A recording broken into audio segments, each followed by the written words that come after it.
Nous allons maintenant écouter Dr Maïn Kachid-Akil de l'hôpital d'Argenteuil et qui va nous rapporter les résultats préliminaires d'une étude sur l'efficacité de l'écothérapie dans le traitement de l'insuffisance veineuse.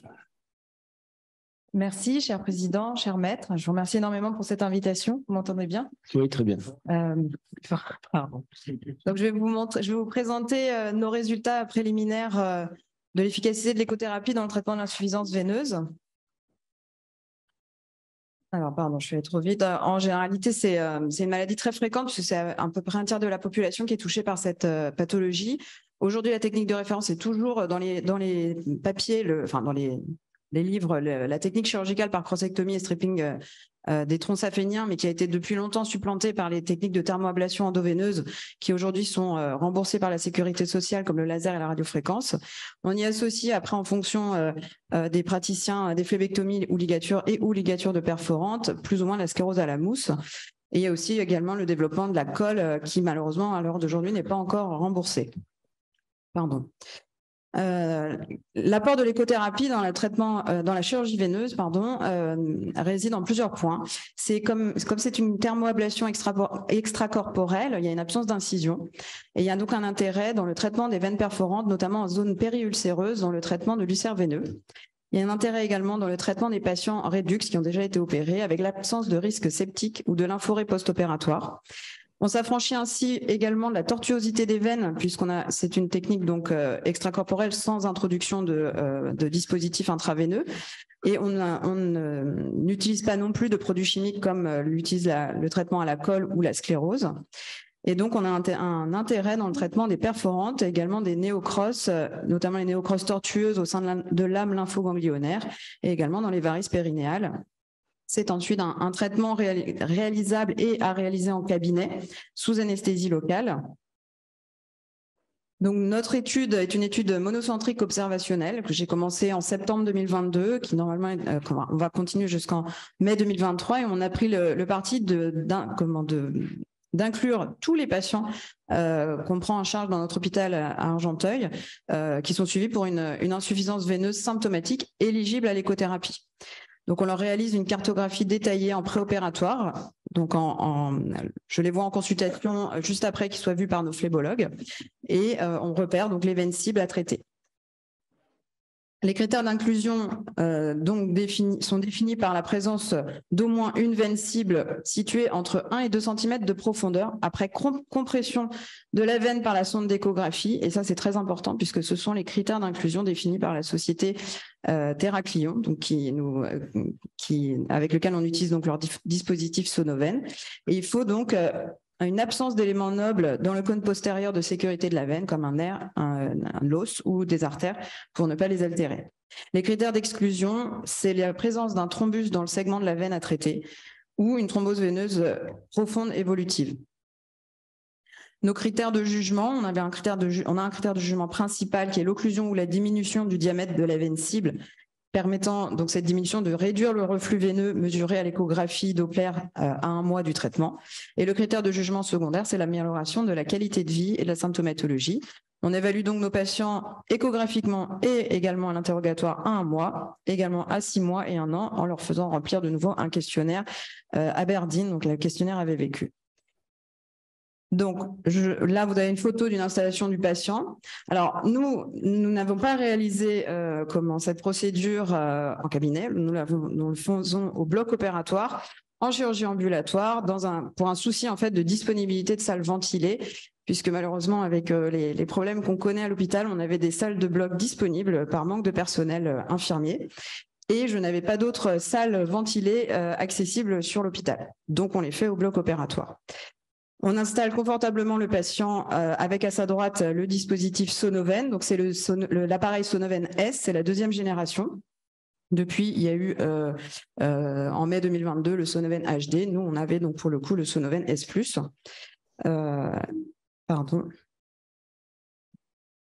La gestion péropératoire de la douleur se fait par une injection d'anesthésique locale par xylocaïne 2%, qui est injectée en petite quantité autour de la veine cible sur plusieurs centimètres sous contrôle échographique.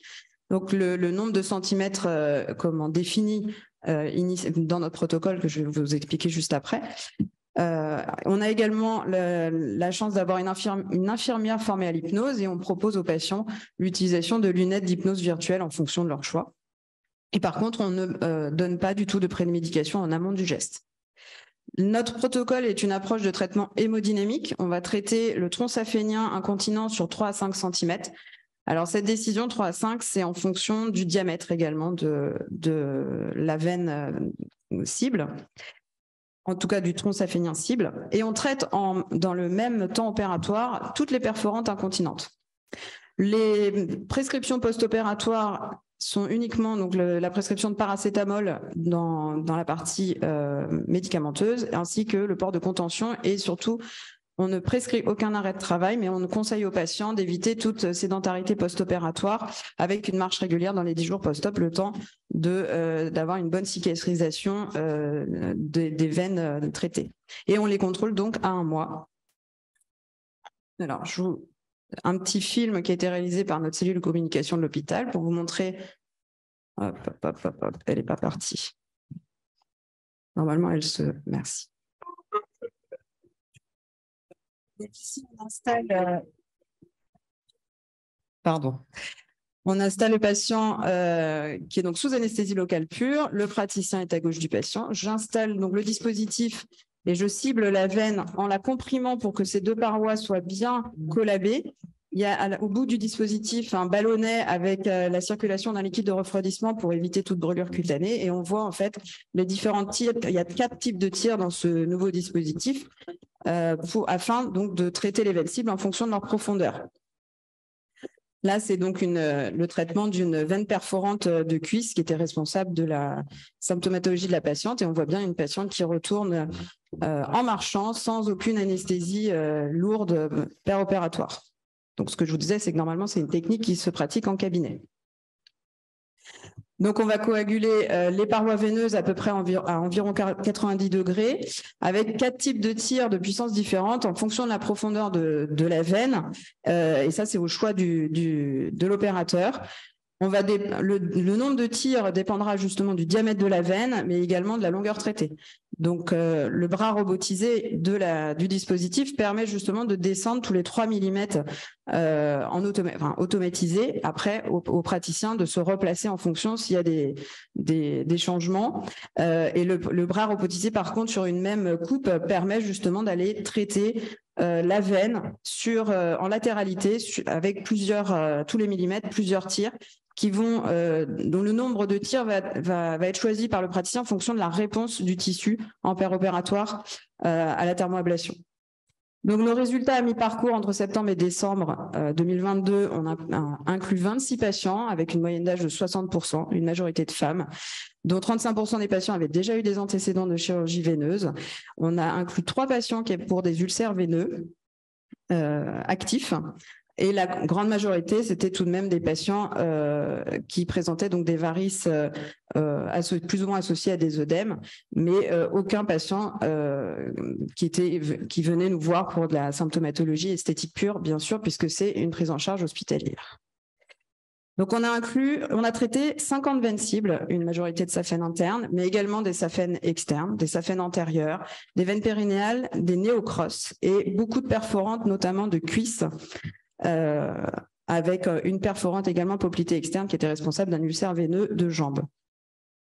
On voit les diamètres qui sont, à part pour les saphènes antérieures et la saphène externe, où on avait une patiente qui avait de volumineux diamètres, donc jusqu'à 14 pour une saphène externe et 13 pour une saphène antérieure. Ces 2 cas étaient des échecs, mais une diminution du diamètre qui nous a permis justement d'avoir un traitement complémentaire à la suite. Donc, c'est pas tout à fait un échec complet, je vais en revenir juste après. Et j'ai traité 11 patients de façon bilatérale avec donc 3 patients qui avaient une incontinence des saphènes internes bilatérales associée avec une incontinence de la saphène antérieure d'un côté. Et plus de la moitié des patients qui avaient eu un geste unilatéral avaient au moins 2 veines cibles à traiter.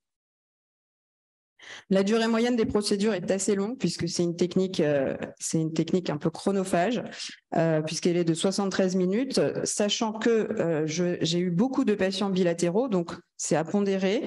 et j'ai vu une accélération de ces timings après une quinzaine de cas, puisqu'après, forcément, après la courbe d'apprentissage, on gagne en vitesse. L'efficacité, selon notre critère de jugement principal, était de 64% pour l'instant, avec 23 veines cibles occluses, donc 46% d'occlusion, ce qui paraît un peu, mais je vais rediscuter ces résultats ensuite. Et 9 veines cibles qui ont diminué de diamètre avec une récupération donc de la continence des saphènes et qui sont donc, c'est pour ça que notre critère de jugement est un critère un peu composite, puisqu'il y avait une amélioration de la symptomatologie associée et qu'on retrouve chez 21%, soit 80% pour l'efficacité selon le critère de jugement secondaire. Les 3 patients qui ont été atteints d'ulcères veineux ont vu tous une accélération de la cicatrisation de leurs lésions. De même, ils avaient plusieurs veines incontinentes qui ont été traitées dans le même temps opératoire avec plus ou moins un tronc complètement occlus, le deuxième non occlus, mais finalement, le résultat global était une cicatrisation complète de leur ulcère avec une nette accélération. Donc, la douleur post-opératoire était bien contrôlée chez 88% des patients. Chez une patiente, cette douleur malheureusement était trop insupportable malgré l'anesthésie locale, l'utilisation des lunettes d'hypnose et l'hypnose par notre infirmière, l'hypnose orale. Et donc, on a dû arrêter précocement la procédure. 2 autres patients trouvaient cette intervention difficilement supportable en termes de la douleur, mais on a réussi à aller jusqu'à la fin de la procédure.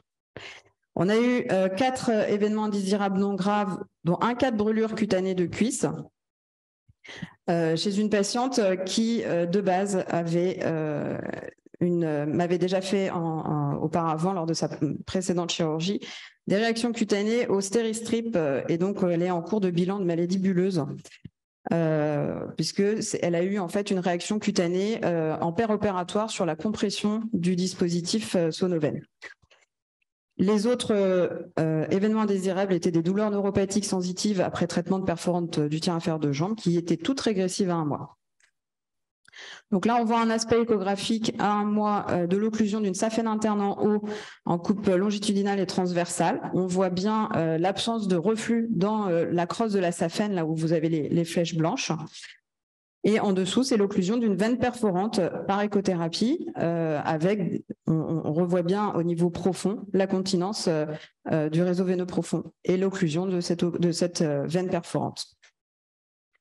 Donc, dans la littérature, le professeur Whiteley en Angleterre a déjà montré les bons résultats initiaux comme à 1 an de l'occlusion veineuse grâce à l'échothérapie avec 24 patients traités. À cette époque, donc lui, il avait commencé en 2019 et jusqu'en 2020, mais il y avait le Covid, donc il n'a pas réussi à pouvoir contrôler tout le monde lors de cette étude.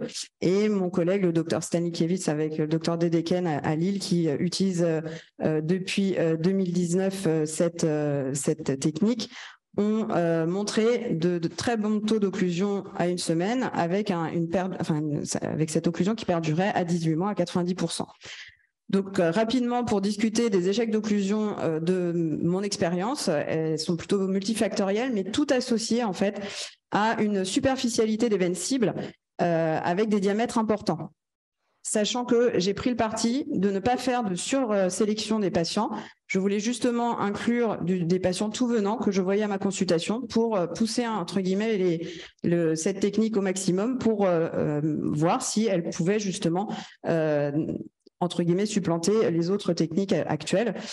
Il y a une part de gestion difficile de la douleur chez certains malades, plus ou moins un non-respect des consignes post-opératoires chez les patients. Notamment, j'ai eu une patiente qui travaillait dans la restauration le soir même, a repris son activité et n'a pas du tout respecté. Et là, elle avait bien occlu d'un côté, mais pas de l'autre, sachant que l'avait traité en 2 temps. C'était la première patiente. Le premier cas, le premier traitement avait bien occlu et le deuxième, elle n'avait rien respecté. Elle avait tout, ça s'était jamais réocclu.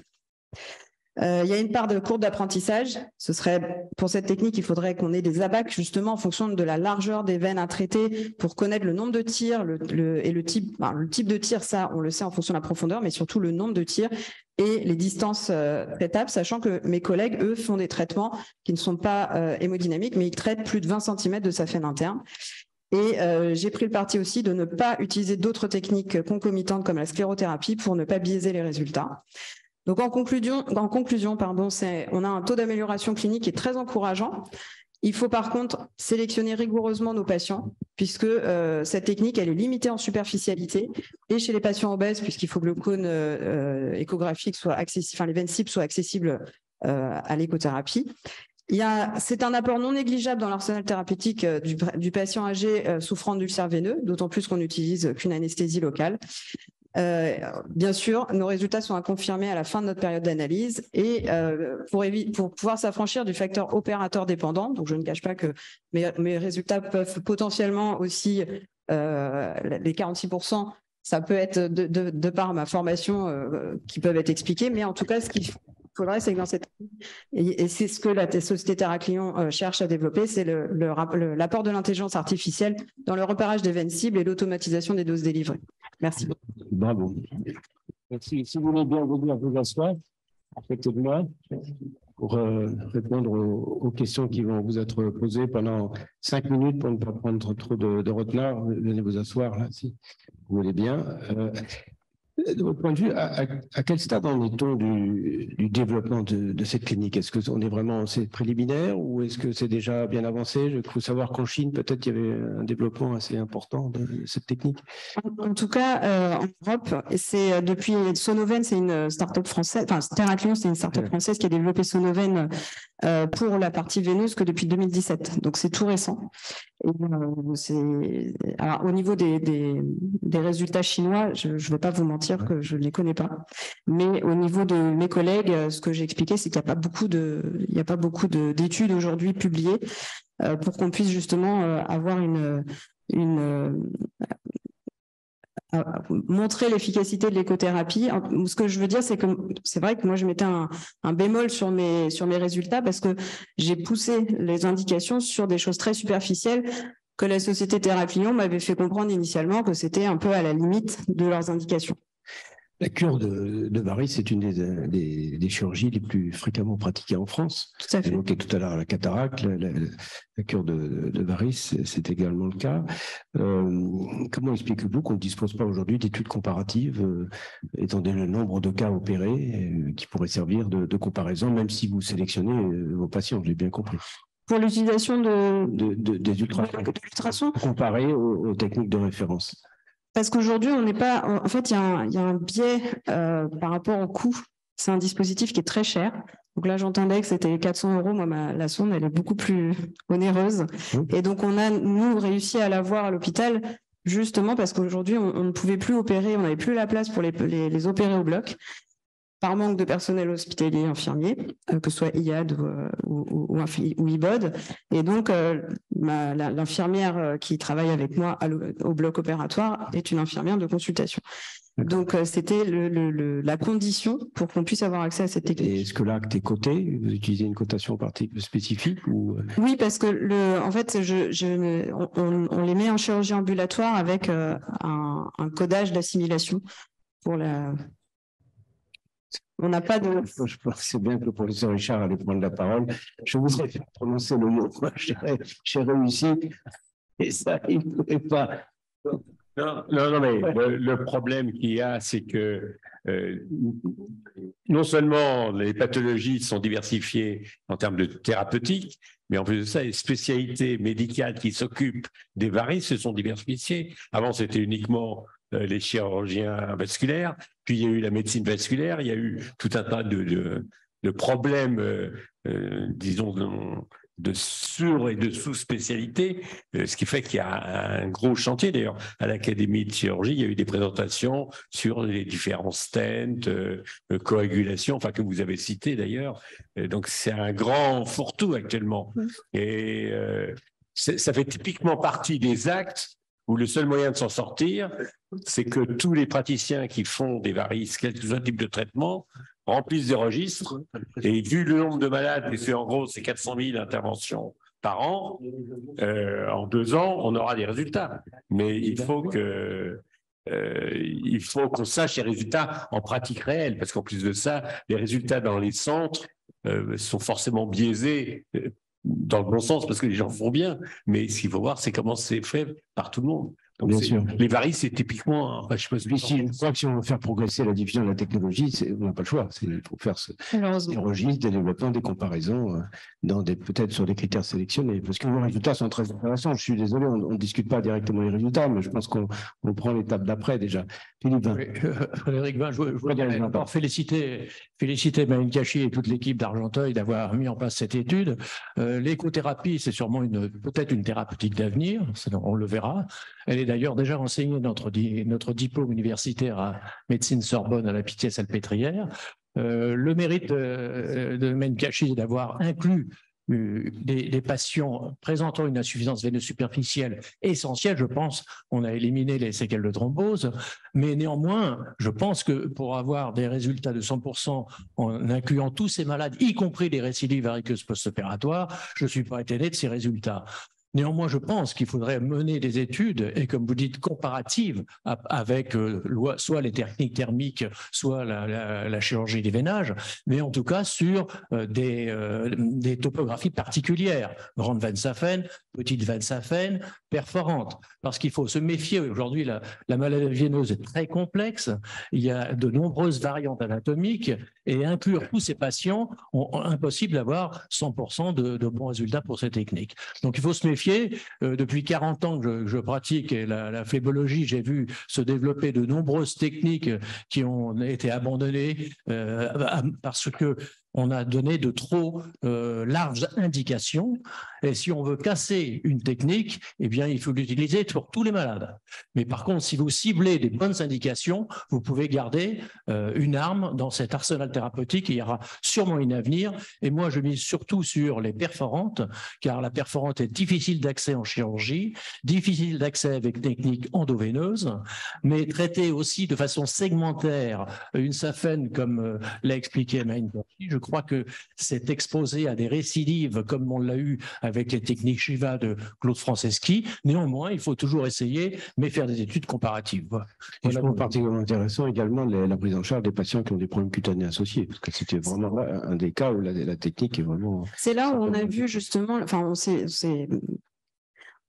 juste après, justement, M. Coufinal fait partie des personnes qui... Je peux faire une petite remarque complémentaire, c'est qu'il faut faire très attention, car avant tout traitement, bien faire une cartographie veineuse, de voir l'origine des reflux. Vous avez dit, mais si on laisse cette technique d'écothérapie aux radiologues, on risque de recruter, d'avoir des patients qui sont... Tu les as pas croisés, non, des fois, parce que on doit vraiment être là une minute à l'autre, quoi. Ah bon? Micro ouvert, là. Alors, très court pour dire que voilà, on s'est lancé de toute façon, je pense que c'est... Mais mon idée dans les protocoles, c'était les perforantes. C'est ces patients pour lesquels on ne peut rien, qui ont des troubles trophiques importants et qu'on suit pendant je ne sais pas combien de temps.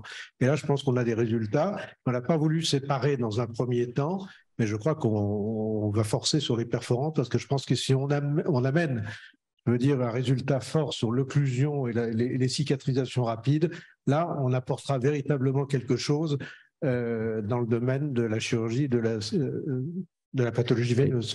C'est vrai que j'ai pas fait de plaquette parce que je voulais pas faire de sous-résultats, mais j'ai de très très bons résultats sur les perforantes parce que justement c'est des veines qui sont difficilement accessibles en chirurgie et c'est là où l'apport de l'écothérapie réside puisque ces perforantes elles sont situées en profondeur et c'est là où on a les meilleurs résultats. Par contre, c'est vrai que la partie superficielle, entre guillemets esthétique, l'écothérapie n'est pas la solution. Il y aura toujours la phlébectomie ou la sclérose. Oui, il y avait une question en ligne, je crois. Une dernière question. Non? Bien. Monsieur Millaret? Oui, vous avez la parole. Oui, je voulais poser une question seulement sur les perforantes de cuisse, parce qu'en fait, elles sont profondes. Donc, si on est limité à 2 cm de profondeur, on ne va pas traiter toute la perforante. Donc, vous traitez, je pense, l'abouchement de la perforante dans les veines superficielles. Vous ne traitez pas l'ensemble de la perforante. Oui, exactement, au niveau le passage aponévrotique. Le but, c'est aussi d'éviter d'avoir une extension de thrombus dans le réseau veineux profond. Mais il faut avoir suffisamment en longueur de... C'est pas très important en termes de hauteur traitée, et c'est ça qui est assez étonnant, que les résultats sur les perforantes soient excellents, malgré le peu de tirs utilisés. Quand ils sont bien choisis en fonction de la profondeur, il y a une très bonne efficacité. Merci. Merci beaucoup.